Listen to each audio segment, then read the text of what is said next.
आज कुमाऊं दौरे पर रहेंगे मुख्यमंत्री पुष्कर सिंह धामी। हल्द्वानी में आम्रपाली यूनिवर्सिटी के अभिनंदन समारोह में होंगे शामिल। बेतालघाट में राजकीय महाविद्यालय के वार्षिकोत्सव कार्यक्रम में भी करेंगे प्रतिभाग।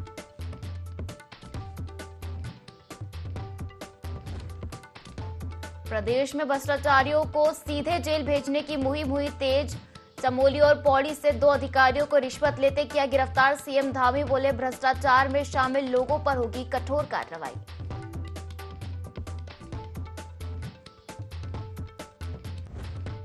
शिव शक्ति धाम महंत की टिप्पणी पर उबाल। हरिद्वार में भड़काऊ नारों के खिलाफ हेट स्पीच का मामला दर्ज। आरोपियों की पहचान में जुटी पुलिस।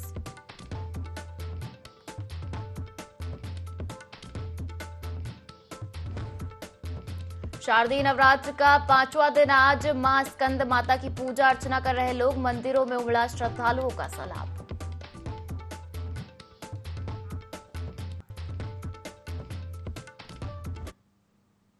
नमस्कार, बहुत स्वागत है आपका देवभूमि लाइव देख रहे हैं आप और मैं हूं आपके साथ पायल। बुलेटिन की शुरुआत करेंगे देहरादून से आ रही बड़ी खबर के साथ, जहां आज कुमाऊं दौरे पर सीएम पुष्कर सिंह धामी रहने वाले। तो हल्द्वानी में आम्रपाली यूनिवर्सिटी के अभिनंदन समारोह में शामिल होंगे।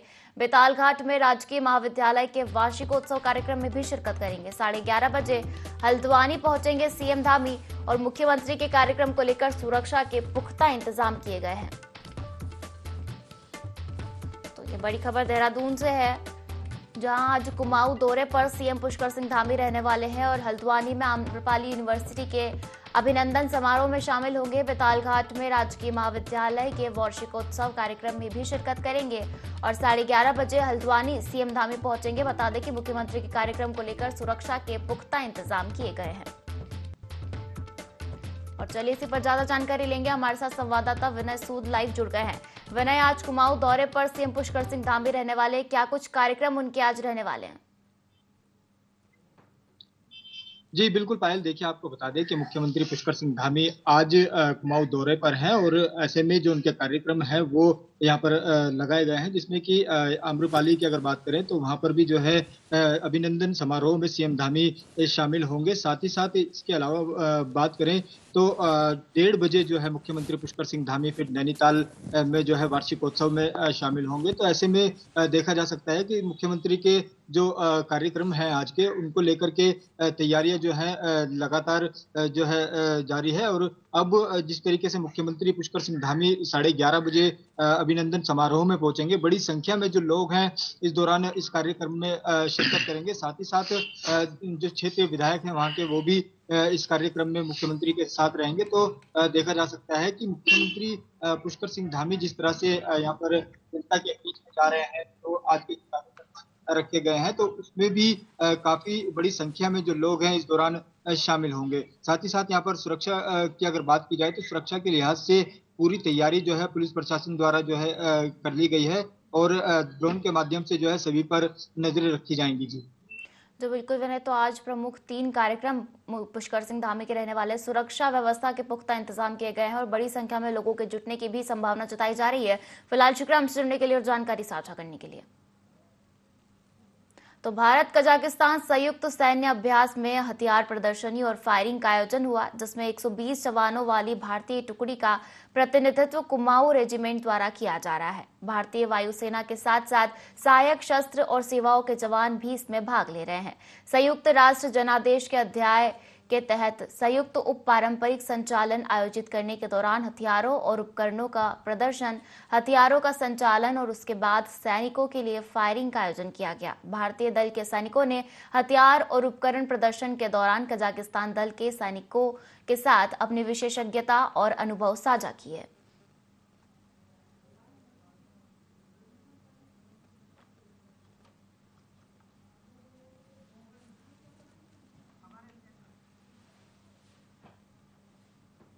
चलिए आगे बढ़ेंगे, जहां राजकीय गौवंश प्रजनन प्रयोगशाला में कार्यरत संविदा श्रमिकों के साथ हुए शोषण और उसको निकाले जाने पर उस वक्त हंगामा खड़ा हो गया, जब सामाजिक कार्यकर्ता गजेंद्र जोशी की अगुवाई में स्थानीय लोगों ने परियोजना निदेशक का घेराव किया। जहां वार्ता के दौरान स्थानीय लोगों और विभागीय कर्मियों की तीखी नोकझोंक भी हुई।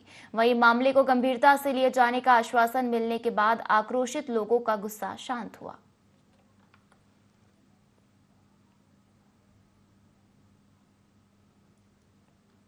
बेसिकली यहाँ पे जो श्रमिक जो काम करते हैं वो स्थानीय लोग ही हैं, और कुछ महिलाएं कुछ पुरुष उनमें हैं। तो ग्राम सभा भूड़ से कुछ जो है मतलब 5-7 महिलाएं जो हैं वो लगी हुई हैं। तो थोड़ा सा ये ठेकेदार के द्वारा ये काम कराया जाता है, तो उसकी जो सुपरवाइजर जो है उसकी तो के व्यवहार से ये लोग थोड़ा सा ये कि असंतुष्ट हैं। और आज थोड़ा सा जो काम बताया हुआ तो उसके प्रति इन्होंने ये असहमति व्यक्त की। तो जो इनकी शिकायतें थी वो मैं अपने संज्ञान में लेके शीघ्र ही उसका निराकरण करूंगा मैं जो है। और चमोली के चौखंबा में 2 पर्वतारोहियों का रेस्क्यू ऑपरेशन पूरा हो गया है, जहां माउंट चौखंबा 3 पर फंसे दोनों पर्वतारोहियों को सुरक्षित निकाला गया है। 80 घंटे से चल रहा रेस्क्यू ऑपरेशन थम गया है। बता दें कि भारतीय वायुसेना, एसडीआरएफ, एनडीआरएफ, आर्मी और प्रशासन रेस्क्यू ऑपरेशन में जुटा था। आपदा प्रबंधन विभाग चमोली को इंडियन माउंटेनियरिंग फाउंडेशन के माध्यम से सूचना प्राप्त हुई कि जनपद अंतर्गत चौखंबा पर्वत में 6015 मीटर की ऊंचाई पर 2 पर्वतारोही फंस गए हैं, जिनको तुरंत हेलीकॉप्टर के माध्यम से रेस्क्यू किया जाना है। सूचना पर तुरंत कार्रवाई करते हुए रेस्क्यू ऑपरेशन कर पर्वतारोहियों को निकाल लिया गया।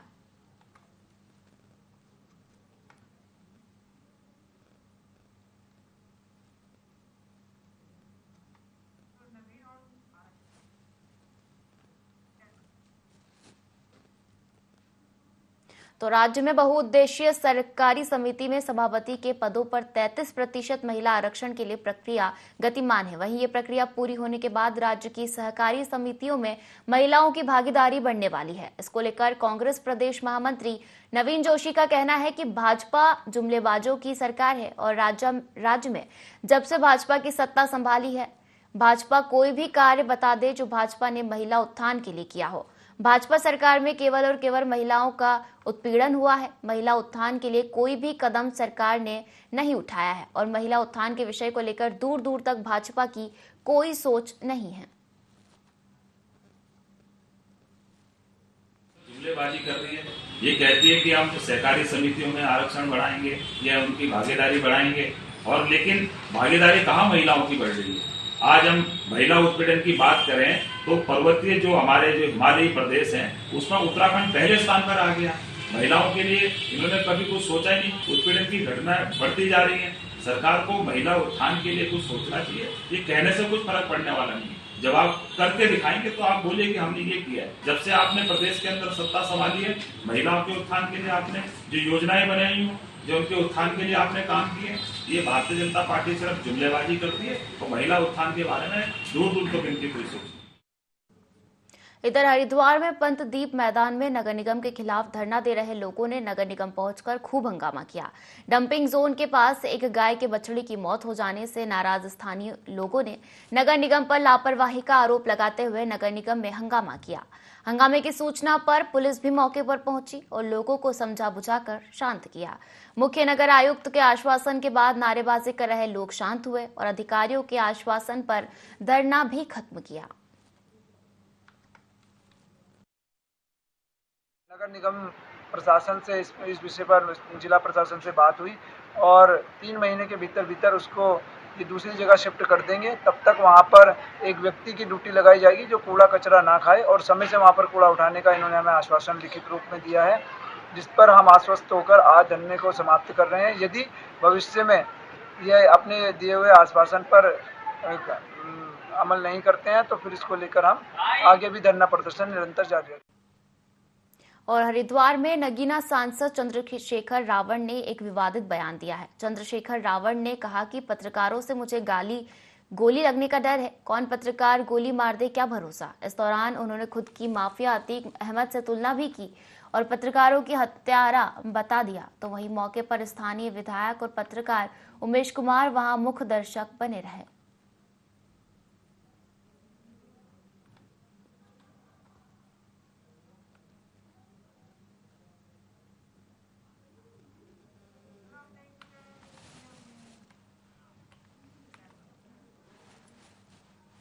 हरियाणा विधानसभा चुनाव रिजल्ट को लेकर मुख्यमंत्री पुष्कर सिंह धामी का कहना है कि मतदान संपन्न हो चुका है, रिजल्ट आना बाकी है और नतीजे सकारात्मक आएंगे। बता दें कि हरियाणा में विधानसभा चुनाव को लेकर केंद्र ने स्टार प्रचारक और उत्तराखंड के मुख्यमंत्री पुष्कर सिंह धामी को चुनाव प्रचार की जिम्मेदारी सौंपी। सीएम ने हरियाणा में बीजेपी प्रत्याशियों के पक्ष में कई जनसभाएं और रोड शो भी किए हैं। आज का ये सम्मान ये आप सब लोगों के लिए आगे के लिए भी एक प्रोत्साहन है कि अब ये जो सफलता आप सबने प्राप्त की है, ये सफलता अब आपकी अनवरत रूप से चलती रहे और इस सम्मान से आप सब में एक नई ऊर्जा का, नए उत्साह का और एक नई उमंग का संचार होगा और आगे आने वाले जितने भी आपके जीवन में जितनी भी चुनौतियां हैं, जितनी भी परीक्षाएं आपको देनी हैं, उन सभी परीक्षाओं में आप सबको और अच्छा। उत्तराखंड में एक बड़े साइबर हमले ने राज्य के पूरे आईटी सिस्टम को ठप कर दिया, जिसके चलते सरकारी और कई महत्वपूर्ण वेबसाइटें और सेवाएं बंद हो गई। मामले को लेकर मुख्यमंत्री पुष्कर सिंह धामी गंभीर है और उन्होंने बैठक कर सोमवार को सिस्टम ठीक करने के अधिकारियों को निर्देश दिए हैं। सीएम का कहना है कि जल्द ही डाटा रिस्टोर किया जाए और इस प्रकार की घटना आगे न हो, इसके लिए बैकअप रखने को कहा गया है। जल्दी से जल्दी हम उसको रिस्टोर करने के लिए हमने कहा है कि जल्दी से जल्दी रिस्टोर करें, जिससे कि सभी कामकाज सामान्य रूप से प्रारंभ हो और काफ़ी सफलता उसमें प्राप्त हो गई है। और जल्दी हमने काफ़ी सारी मीटिंग की है, उसमें समीक्षा भी की है कि भविष्य में इस प्रकार की घटनाएं न हो, उसके लिए बैकअप रखा जाए, अन्य प्लान भी तैयार किए जाए। मुख्यमंत्री पुष्कर सिंह धामी ने मुख्यमंत्री आवास में स्टेट डाटा सेंटर में आए मालवेयर और अस्थायी रूप से बंद की गई ऑनलाइन सेवाओं के संबंध में स्टेट डाटा सेंटर, स्वान, एनआईसी, आईटीडीए से संबंधित सभी अधिकारियों, विशेषज्ञों, पुलिस विभाग और शासन के उच्च अधिकारियों के साथ बैठक की। इस दौरान मुख्यमंत्री ने अधिकारियों को स्टेट डाटा सेंटर की स्कैनिंग जल्द पूरा कर जनहित से जुड़े विभागों की साइट को प्राथमिकता से दोबारा शुरू किए जाने के निर्देश दिए हैं। उन्होंने यह सुनिश्चित किया कि सोमवार तक सभी साइट्स का संचालन शुरू हो जाए।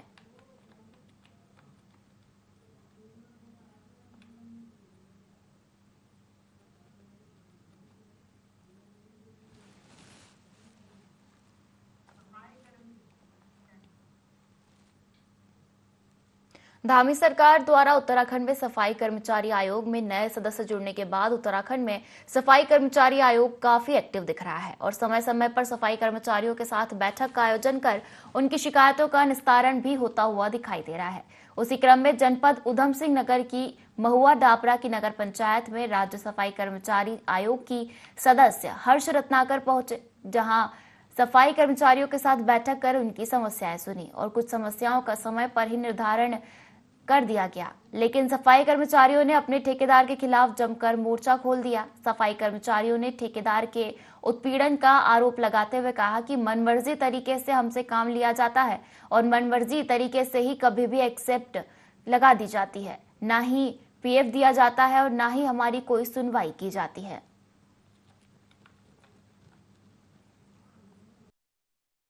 सख्त अधिकारी को निर्देश देते हुए कहा कि 8 दिन के अंदर अगर इनका पीएफ और एसआई जमा नहीं हुआ तो कड़ी कार्रवाई की जाएगी। ये हमारे आदरणीय पुष्कर सिंह धामी जी की सरकार है और पुष्कर सिंह धामी जी की सरकार में अगर कोई अधिकारी ने भी कोई भी गलती की तो बख्शा नहीं जाएगा। मीटिंग में हमने ये निर्णय लिया है कि जिनको 10 साल हो गए हैं हमारी सरकार उनको परमानेंट करेगी।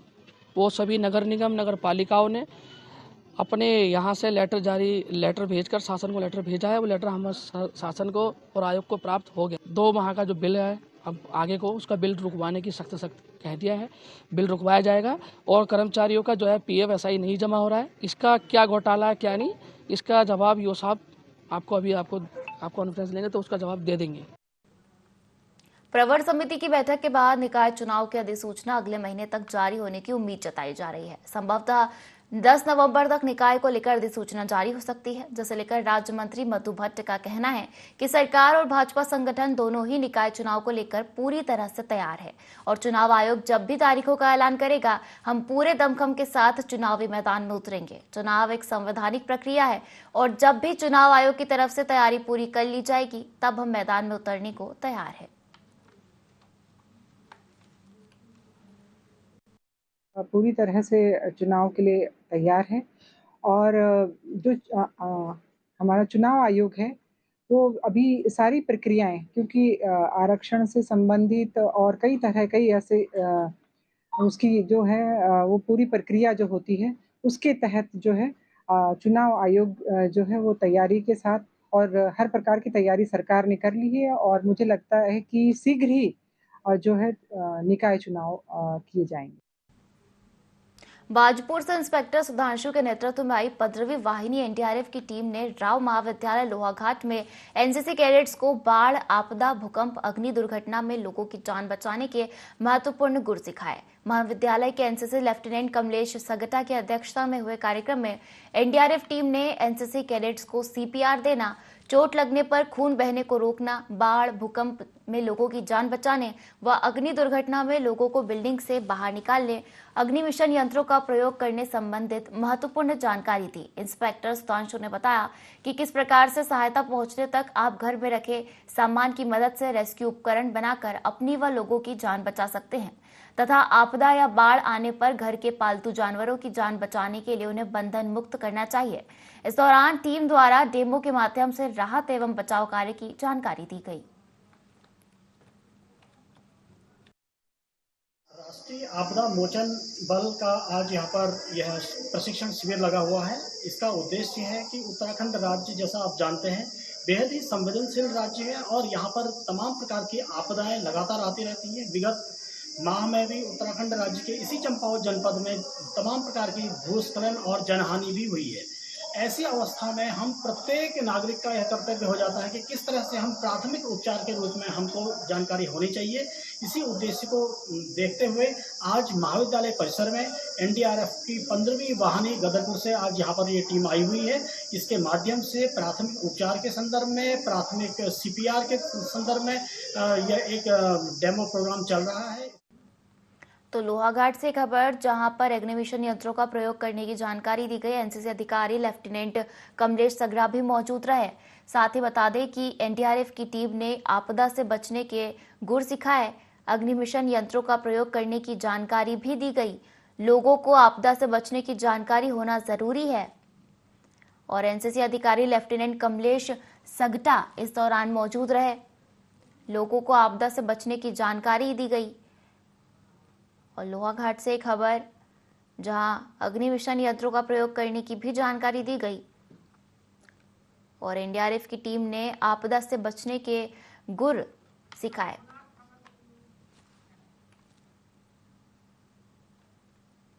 चलिए आगे बढ़ेंगे, जहां जीएमवीएन के पूर्व उपाध्यक्ष और जनसंघर्ष मोर्चा के अध्यक्ष रघुनाथ सिंह नेगी ने शक्ति नहर पर 60 के दशक में बने पुलों की खस्ता हाल पर चिंता जाहिर करते हुए नए पुलों की मांग करते हुए इन रास्तों पर वैकल्पिक मार्गों की मांग की है, जिसके लिए उन्होंने ऊर्जा सचिव को ज्ञापन भेजकर इस संबंध में मांग की है।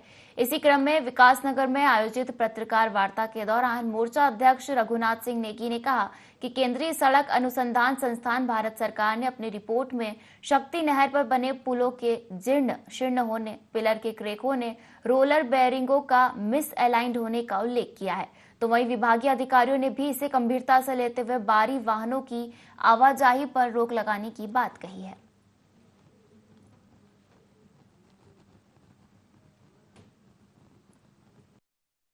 डापत्थर बैराज से लेकर के जो ढालीपुर बैराज है उसके बाद कुल्हाल तक, जो इस संबंध में जो इसके पुल हैं, जो शक्ति नहर पर बने हुए पुल हैं, उनके बारे में केंद्रीय सड़क अनुसंधान संस्थान जो भारत सरकार की संस्था है, उसने जो रिपोर्ट सौंपी है वो रेड अलर्ट कर दिया उसने विभाग को। बहुत जीर्ण शीर्ण है, 50-60 साल पुराने हैं और ये जो भारी वाहन जो 50-50 टन उप खनिज लेकर के तमाम जो सामग्री लेकर चल रहे हैं, ये किसी न किसी वक्त भी कोलैप्स हो सकते हैं।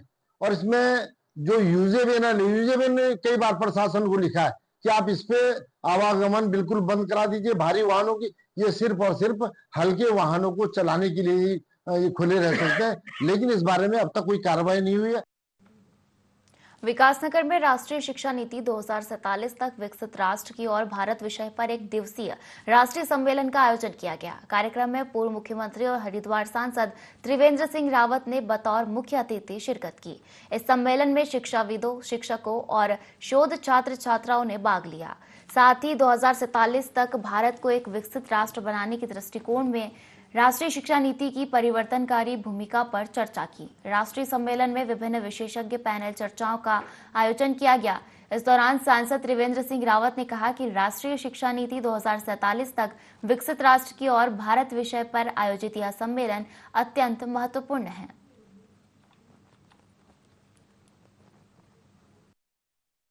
मेरे सामने एक जो बच्चा रिसर्च कर रहा है, उसने भी अपनी बात यहाँ पर रखी है।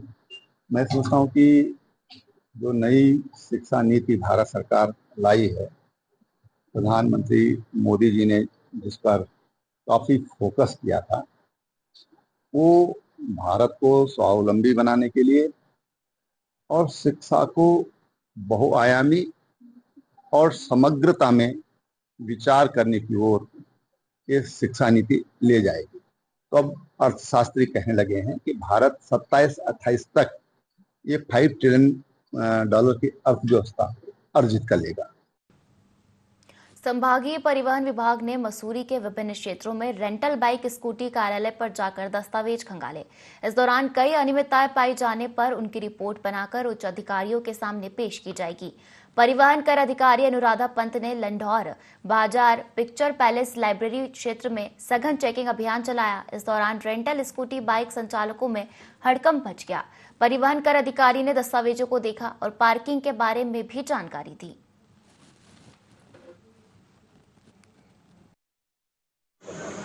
मेरा नाम अनुराधा पंत है। मैं परिवहन कर अधिकारी देहरादून सचल दल आशा रोड़ी से हूँ।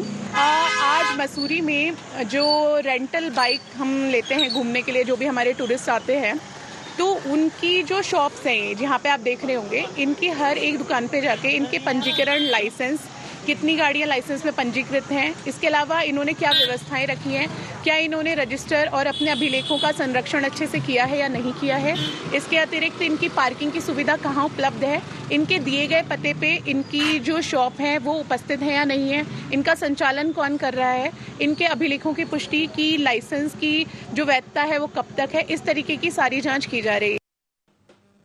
नवरात्रों के दिनों में सभी जगहों पर रामलीलाओं की धूम है। हरिद्वार की जिला जेल में भी रामलीला चल रही है। इस रामलीला की खासियत यह है कि इसमें किरदार निभाने वाले कलाकार कैदी ही है और इनमें अन्य धर्म के कैदी भी आगे बढ़कर भूमिका निभा रहे हैं और रामलीला के लिए 1 माह पहले से प्रैक्टिस करना शुरू कर देते हैं और उनकी मेहनत का परिणाम रामलीला मंचन में देखने को मिलता है और जेल में बंदी पूरी श्रद्धा के साथ रामलीला को देखते हैं। रामलीला की वजह से जिला कारागार का नजारा भगवान राम की आस्था में डूबा हुआ दिखाई दे रहा है। जेल अधीक्षक के मुताबिक सभी बंदी पूरे उत्साह से बढ़ चढ़कर रामलीला का मंचन करते हैं। पवित्र दिनों में रामलीला का मंचन पूरे देश में हो रहा है। उसी क्रम में हमारी जेल कारागार में भी ये विगत कई वर्षों से वरिष्ठ जेल अधीक्षक श्री मनोज जी के प्रयत्नों से ये एक मनोरंजन के साथ साथ धार्मिक, सामाजिक और सांस्कृतिक शिक्षा भी बंदियों को प्राप्त हो, ये बहुत ही अच्छी पहल है। मैं इसका स्वागत करता हूं और इससे हमारी जो भारत की सभ्यता और संस्कृति है वो यहाँ पर काफ़ी बड़ी मात्रा में आए हुए बंदी भी उससे ज्ञान ग्रहण करते ही एक सार्थक पहल है। विगत 3 वर्षों से जो है जिला कारागार हरिद्वार में भी रामलीला का आयोजन किया जा रहा है और ये 9 दिन तक जो है इस रामलीला कार्यक्रम का आयोजन इस कारागार में किया जाएगा और ये पूरा कार्यक्रम जो है बंदियों द्वारा ही जो है निर्देशित होता है, अभिनीत होता है। पूरी तैयारी कार्यक्रम की मंच से लेके अन्य जितनी भी मेकअप है, ये सारा जो है ये हमारे बंदीगण ही करते हैं। बहुत लगन से, बहुत मेहनत से जो है वो इस कार्यक्रम की तैयारी करते हैं। निश्चित रूप से ऐसे कार्यक्रम उनके जीवन में बदलाव लाते हैं, हमारे कारागार में भी एक सकारात्मक माहौल पैदा करते हैं। और इसी के साथ इस बुलेटिन में फिलहाल इतना ही। आप बने रहिए IND24 के साथ। नमस्कार।